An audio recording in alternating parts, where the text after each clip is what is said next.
Outil d'évolution, instrument de révolution, la mode. Son impact, son passé et son devenir ne cessent d'animer, de passionner et parfois même d'exaspérer. Des actualités aux tendances du secteur, en passant par les grands enjeux sociétaux auxquels la mode fait face, on parlera de tout ça ici, ensemble. Merci d'être là et bienvenue sur Stylé.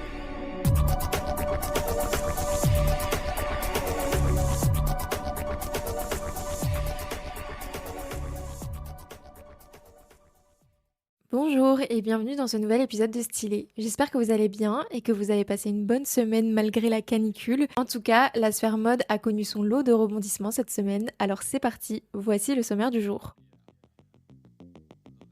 D'abord, on parlera du coq sportif. Placé en redressement judiciaire l'année dernière, la marque va finalement être reprise. Ensuite, on évoquera la collaboration insolite entre Jean-Paul Gaultier et une célèbre marque de poupées. Puis on parlera de la marque d'ultra fast fashion Shein qui a écopé d'une amende record de 40 millions d'euros. On restera ensuite dans le même thème puisqu'une récente étude a dévoilé des chiffres assez impressionnants sur notre façon de consommer le vêtement en France. Et pour finir, on parlera à nouveau du Diable s'habille en Prada 2 dont on a eu quelques nouvelles cette semaine.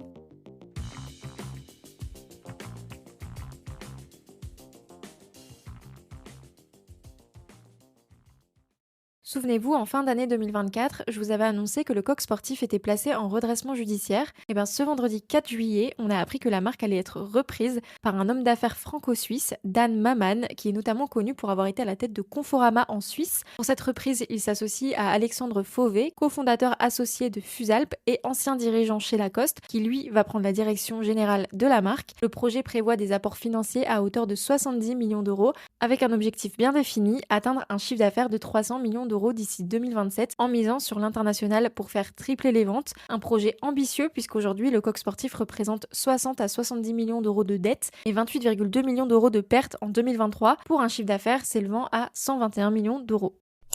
Cette semaine, Jean-Paul Gaultier a revisité l'une des poupées les plus emblématiques de mon enfance, la Bratz. La maison a dévoilé une poupée Bratz en édition limitée, habillée des pièces iconiques Jean-Paul Gaultier, avec une première tenue composée d'une robe bustier sculpturale qui reprend les mythiques seins coniques de la maison, mais aussi d'une deuxième tenue alliant cette fois l'emblématique marinière Jean-Paul Gaultier, associée à un kilt et un béret marin blanc. La maison s'est exprimée au sujet de cette collaboration inédite et assez insolite, expliquant qu'elle célébrait deux icônes de l'anticonformisme à travers la création d'une pièce de collection, je cite, spectaculaire, avant-gardiste et outrageusement iconique. Bratz X Jean-Paul Gaultier est conçu uniquement pour les véritables enfants terribles. Proposée au prix de 130 € sur le site de Jean-Paul Gaultier, la poupée est aussi associée aux vêtements grandeur nature que les clients peuvent acheter pour être habillés exactement comme leur Bratz.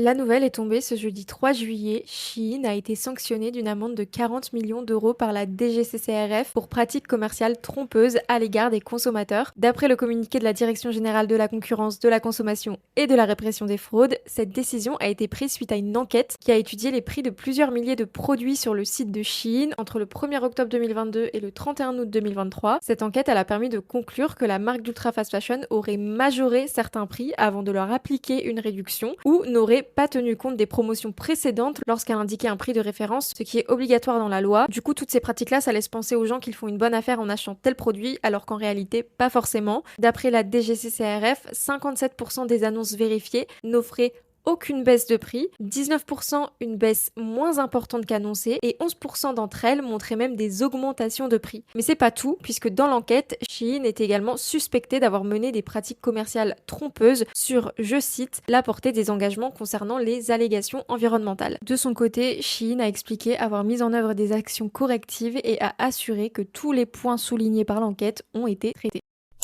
En parlant de Shein, il y a une autre enquête qui est sortie, mais cette fois elle portait plutôt sur la consommation de vêtements en France. Je l'ai vue sur le compte Instagram de la Fédération du prêt-à-porter, mais c'est une enquête qui a été réalisée par l'ADEME et l'Observatoire de la société et de la consommation. Pendant un an, de janvier 2024 à février 2025 pour être exact, ils ont analysé les pratiques liées aux achats des Français pour tout ce qui concerne les produits d'habillement, en les interrogeant, en étudiant leur consommation et même en allant voir directement dans leur dressing. Alors déjà, on apprend quelque chose d'assez important, c'est que les consommateurs de fast fashion dépensent 2 fois plus dans les vêtements que les consommateurs de prêt-à-porter dit classique, donc 810 € pour la fast fashion contre 446 € pour le prêt-à-porter. Ça permet également d'apprendre que les consommateurs d'ultra fast fashion ont tendance à sous-estimer de moitié leur consommation de vêtements. L'enquête dévoile également qu'un consommateur d'ultra fast fashion sur 2 regrette son achat. On apprend aussi que les vêtements pas ou très peu portés sont plus fréquents dans les dressings de consommateurs plutôt adeptes des plateformes d'ultra fast fashion. Bref, le bilan est sans appel. Si ça vous intéresse, je vous mets le lien de l'étude dans la bio.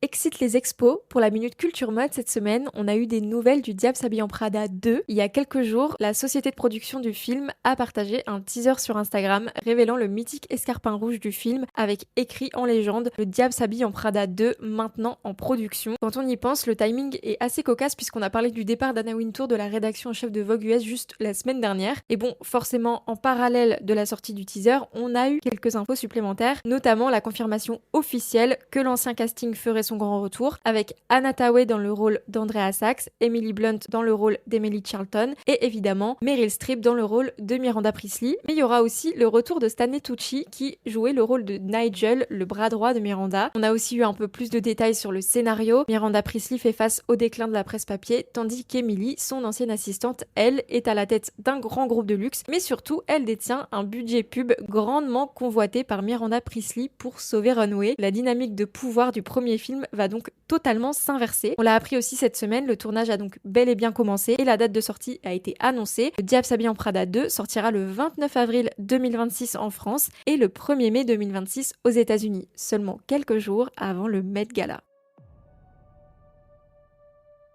Et voilà, votre dose d'actualité mode est désormais terminée. J'espère que cet épisode vous a plu et que vous avez appris des choses. La semaine prochaine, ne loupez pas la Fashion Week haute couture, ma préférée. On en parlera dans le prochain épisode. Je vous remercie d'être là. Bienvenue aux nouveaux. Vous avez été assez nombreux à vous abonner ces derniers jours, donc merci beaucoup. N'hésitez pas à donner votre avis avec les petites étoiles. Et en attendant le prochain épisode, je vous dis à bientôt sur Stylé.